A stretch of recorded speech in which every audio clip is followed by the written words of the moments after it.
İnşaatın böyle yükseldiğini görmek bizleri ziyadesiyle mutlu ediyor. Memnun kalıyoruz. Hele hele inşaat tekniğini, diyafram duvarı, fore kazığı görünce ancak devlete mahsus bir iş bu. Özel sektörde bu kadar zemin sağlamlaştırılmasının yapılması neredeyse imkansız.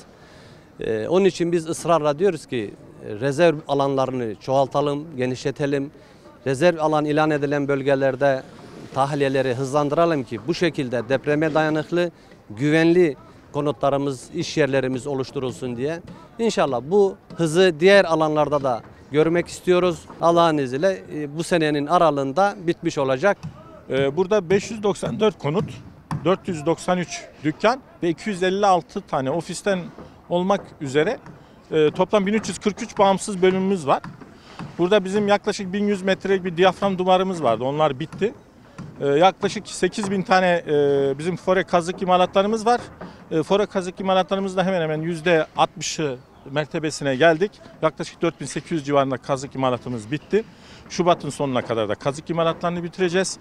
6 parselden oluşuyor, 24 bloktan oluşuyor. Şu anda 3 parselde inşaatlarımız devam ediyor.